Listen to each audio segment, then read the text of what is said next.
Assalamualaikum warahmatullahi wabarakatuh. Kami kelompok 1 teori akuntansi ingin menjelaskan materi tentang relevansi nilai pada informasi akuntansi pelaporan keuangan untuk pengambilan keputusan. Izinkan kami perkenalkan anggota kelompok kami, yaitu Putri Salsabila NPM 1901020011. Saya sendiri Rifan Haikal 1901020087. Lalu ada Mas Rohmat Hidayatullah NPM 1901020097. Materi yang pertama adalah reason for market response atau alasan respon pasar. Mengapa kita memprediksi bahwa harga pasar saham suatu perusahaan akan merespon informasi laporan keuangan perusahaan tersebut? Alasannya adalah investor telah memiliki keyakinan awal mengenai performance suatu perusahaan terkait dengan dividen, arus kas, dan atau laba yang dimiliki oleh perusahaan yang mempengaruhi ekspektasi return dan resiko saham perusahaan. Lalu berikutnya, pada saat perusahaan mengeluarkan informasi tentang laba bersih tahunan, investor tertentu akan memutuskan untuk menggali informasi lebih dalam dengan menghitung angka-angka laba tersebut. Seperti misalnya, bila laba bersih tinggi atau lebih tinggi dari harapan investor, maka hal ini adalah informasi bagus. Demikian juga sebaliknya. Berikutnya adalah investor yang merubah keyakinan awalnya mengenai prediksi performa suatu saham akan meningkatkan pembelian saham perusahaan pada harga pasar sekarang. Dan alasan yang terakhir adalah kita akan berharap untuk mengamati peningkatan volume saham yang diperdagangkan saat perusahaan melaporkan laba bersihnya. Menurut pendapat Beaver pada tahun 1968, melalui suatu penelitian klasik menguji reaksi volume transaksi perdagangan saham, Beaver menemukan suatu peningkatan yang dramatis dalam volume perdagangan pada minggu pelepasan informasi pengumuman laba.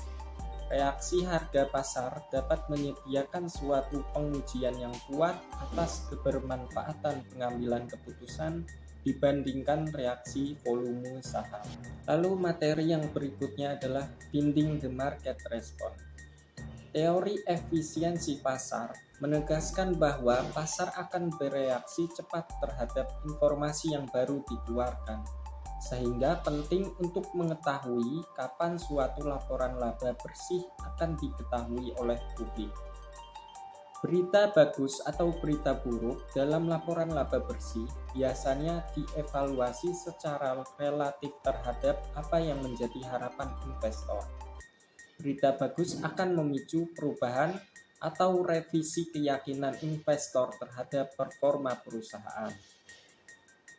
Selalu saja terdapat event yang mempengaruhi harga dan volume saham. Artinya, suatu respon pasar terhadap pengumuman laba sangat sulit untuk ditemukan. Lalu materi yang berikutnya adalah separating market weight and frame specific factor.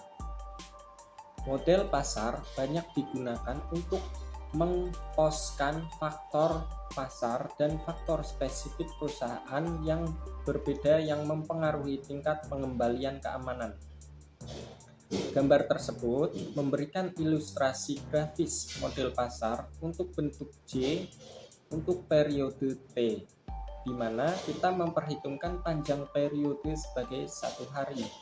Periode waktu yang lebih lama seperti minggu, bulan, atau tahun, dan bahkan periode yang lebih pendek juga digunakan oleh penelitian.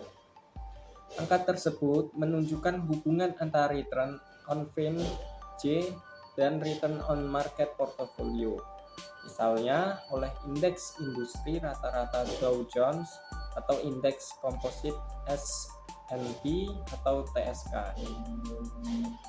Persamaan model pasar rumusnya yaitu R J J kecil, T kecil sama dengan A, J kecil ditambah B, J, R, MT plus E, JT. Para peneliti akan memperoleh data yang lalu pada RJT dan RMT dan menggunakan analisis regresi untuk menentukan koefisien model. Misalnya ini menghasilkan AJ sama dengan 0,0001 dan BJ sama dengan 0,080. Sekarang dengan perkiraan model pasar untuk perusahaan ini, peneliti dapat berkonsultasi dengan media keuangan untuk mengetahui hari pengumuman pendapatan perusahaan saat ini. Sebut ini hari 0. Misalkan untuk hari 0, kembalian indeks industri Dow Jones adalah 0,001. Maka perkiraan model pasar perusahaan J digunakan untuk memprediksi return J saham untuk hari ini. Seperti yang ditunjukkan pada gambar di atas, ini diharapkan return adalah 0,0009. Sekarang berasumsi bahwa return aktual saham perusahaan J untuk hari ke-0 adalah 0,0015. Maka selisih antara aktual dan expect return adalah 0,0006, yaitu EJT sama dengan 0,0006 untuk hari ini. 0,0006 ini adalah perkiraan abnormal atau frame specific return pada saham perusahaan J untuk hari itu. Return abnormal ini juga diinterpretasikan sebagai tingkat pengembalian saham perusahaan J untuk hari 0 setelah menghilangkan pengaruh faktor pasar secara keseluruhan. Perhatikan bahwa interpretasi ini konsisten, di mana kita membedakan antara faktor spesifik pasar dan perusahaan. Prosedur ini memberikan cara operasional untuk membuat pemisahan. Selanjutnya, comparing returns and income. Peneliti empiris sekarang dapat membandingkan keuntungan saham menyimpang pada hari 0, seperti dihitung di atas, dengan komponen tak terduga dari net income terlapor terbaru dari perusahaan. Jika pendapatan net tidak terduga ini adalah berita baik, yaitu pendapatan net tak terduga yang positif, kemudian diberikan efisiensi pasar keamanan, keuntungan menyimpang positif merupakan bukti bahwa investor rata-rata bereaksi bermacam-macam terhadap berita baik tak terduga pada pendapatan. Untuk meningkatkan kekuatan penyelidikan, peneliti mungkin juga ingin memeriksa beberapa hari di kedua sisi hari itu. Mungkin saja, misalnya pasar mungkin akan belajar kabar baik atau buruk 1 atau 2 hari lebih awal. Sebaliknya, abnormal return positif atau negatif dapat berlanjut selama 1 atau 2 hari setelah hari 0, sementara pasar mencerna informasi. Walaupun efisiensi pasar menyiratkan bahwa pengembalian berlebih harus segera mati. Selanjutnya, jika return positif dan negatif positif seputar berita laba baik atau buruk ditemukan untuk memegang sampel perusahaan, peneliti dapat menyimpulkan bahwa prediksi berdasarkan teori keputusan dan teori pasar sekuritas yang efisien didukung. Ada berbagai cara untuk mengatasi komplikasi ini, misalnya mungkin untuk mendapatkan opini kedua, dibeta dengan memperkirakannya dari informasi keuangan negara daripada data pasar. Sebagai alternatif, beta dapat diperkirakan dari periode setelah pengumuman pendapatan dan dibandingkan dengan perkiraan dari periode sebelum pengumuman. Selain itu, ada cara untuk memisahkan pengembalian spesifik pasar dan perusahaan yang mengabaikan beta. Kemudian, the Bell and Brown Study. Yang pertama ada metodologi and finance. Pada tahun 1968, Bell and Brown menjadi orang pertama yang menemukan bukti ilmiah bahwa return saham perusahaan merespon isi informasi dalam laporan keuangan perusahaan. Tipe penelitian ini disebut event study karena penelitian ini mempelajari reaksi pasar saham atas suatu event khusus. Dalam penelitian itu, kasusnya adalah pengumuman laba bersih tahunan suatu perusahaan. Tugas pertama dari BB adalah untuk mengukur isi informasi pendapatan, yaitu apakah pendapatan terlapor lebih besar daripada apa yang diharapkan pasar atau GN, atau kurang dari yang diharapkan atau GN. Tentu saja, ini membutuhkan wakil untuk harapan besar. Satu wakil yang mereka gunakan adalah pendapatan aktual tahun lalu, dari yang mengikuti bahwa pendapatan tak terduga adalah hanya perubahan pendapatan. Kemudian, yang kedua ada Clausen versus Association. Evaluasi pengembalian keamanan melalui jendela yang lebar bagaimanapun membuka mereka ke sejumlah peristiwa lain yang mempengaruhi harga saham. Misalnya, sebuah perusahaan mungkin telah menemukan cadangan minyak dan gas baru, terlibat dalam proyek lead bank yang menjanjikan atau meningkatkan penjualan dan pangsa pasar. Hal ini mencerminkan sifat keamanan harga yang sebagian informatif karena dalam harga keamanan pasar yang efisien mencerminkan semua informasi yang ada, tidak hanya informasi akuntansi. Jadi, harga yang benar-benar dilakukan dengan baik seharusnya memiliki banyak efek pada pangsa yang diantisipasi oleh pasar sebelum GN muncul dalam laporan keuangan. Artinya, karena adanya lagi pengakuan, harga memimpin laba atas jendela yang lebar. Dengan demikian, sebagian besar yang dapat diperdebatkan untuk jendela yang luas adalah bahwa laba bersih dan pengembalian terkait.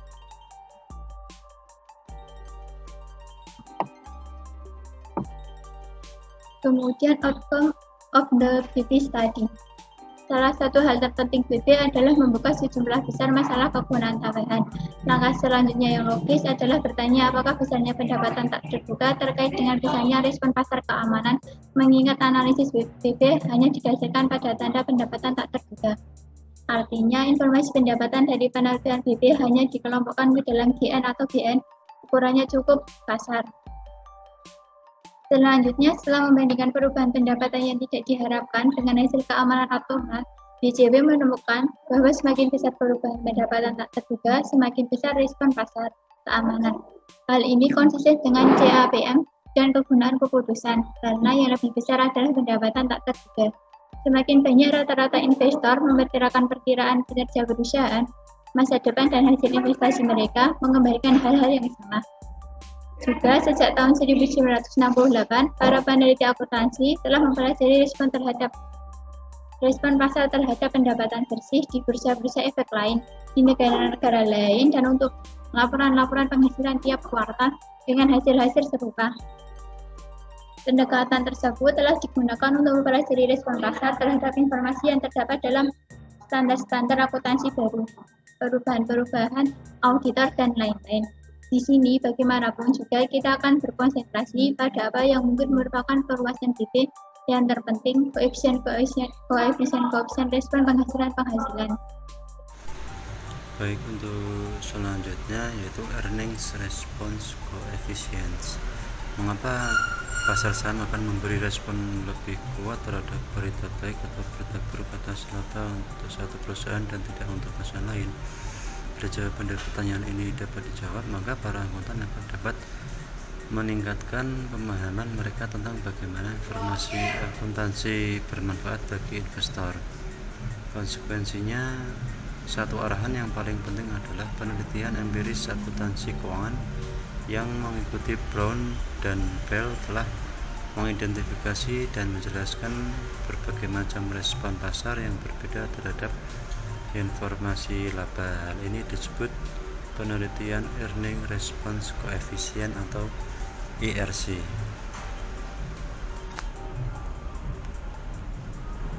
Next. ERC itu mengukur peningkatan abnormal return saham dalam merespon komponen yang tidak diharapkan dalam pengumuman laba perusahaan yang mengeluarkan saham. Berbagai macam respon pasar yang berbeda disebabkan oleh beberapa hal berikut. Ada 5. Yang pertama beta, yang kedua ada kualitas earning, yang ketiga ada pertumbuhan kesempatan, yang keempat kesamaan dalam harapan investor, dan yang terakhir yang kelima itu ada nilai informasi dari harga saham tersebut.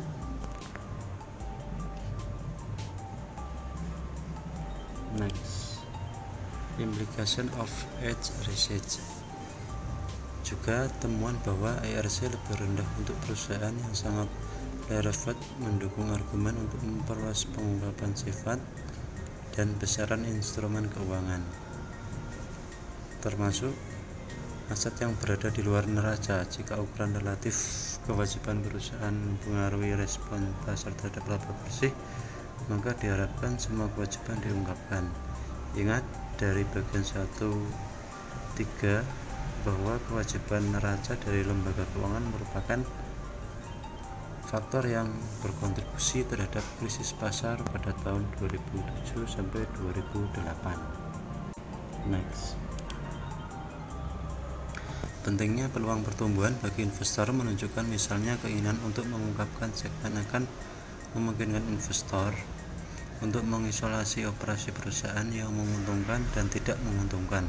MD dan A juga memungkinkan perusahaan untuk mengkomunikasikan prospek pertumbuhannya seperti yang dijelaskan di bagian 36. Akhirnya, pentingnya persistensi pendapatan ke ERC berarti pengungkapan komponen laba bersih bermanfaat bagi investor. Banyak detail dalam laporan laba rugi di neraca dan dalam informasi tambahan membantu investor menafsirkan ketekunan jumlah pendapatan saat ini. Argumen ini didukung oleh Jones dan Smith tahun 2011 yang mempelajari ketekunan keuntungan dan kerugian yang tidak biasa dan tidak berulang. Disebut item khusus oleh penulis berdasarkan sampel perusahaan AS selama periode 1986 sampai 2005. Mereka melaporkan bahwa barang-barang khusus bertahan rata-rata selama paling sedikit 5 tahun. Next.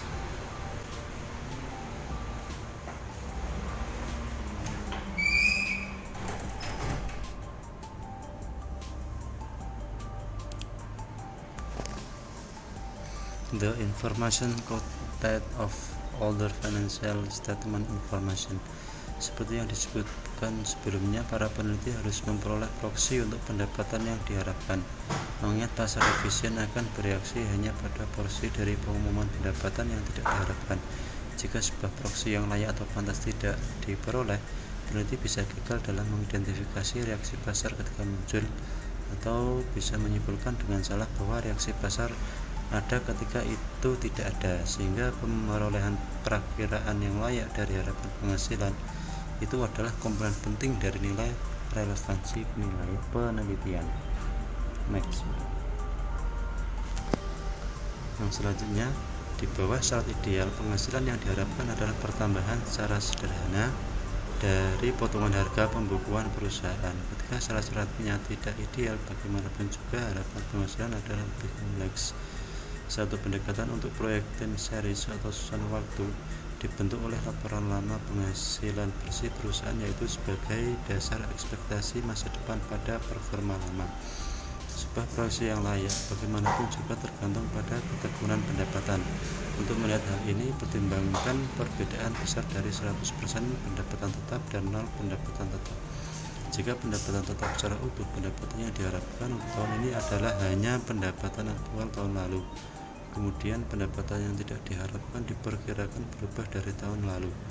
Pendekatan ini telah digunakan oleh Paul. Dimanapun juga harapan penghasilan adalah lebih kompleks. Satu pendekatan untuk proyek time series atau susunan waktu dibentuk oleh laporan lama penghasilan bersih perusahaan, yaitu sebagai dasar ekspektasi masa depan pada performa lama.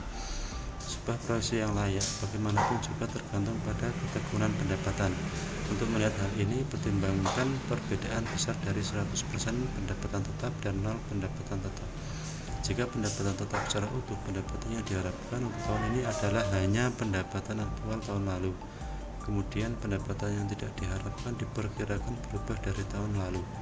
Pendekatan ini telah digunakan oleh Paul dan Brown seperti yang dijelaskan di section 5.3. Jika pendapatan dari 0 ketekunan, kemudian tidak ada informasi pada pendapatan tahun lalu tentang pendapatan masa depan, dan semua harus pendapatan tidak diterperkirakan, sehingga pendapatan yang tidak diharapkan sama dengan tingkat pendapatan tahun ini.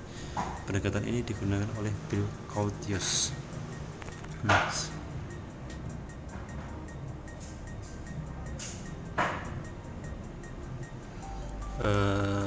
Sekian presentasi dari kelompok kami, kelompok 1. Apabila ada kekurangan, apabila ada kesalahan, kami mohon maaf yang sebesar-besarnya, dan kami akhiri. Assalamualaikum warahmatullahi wabarakatuh.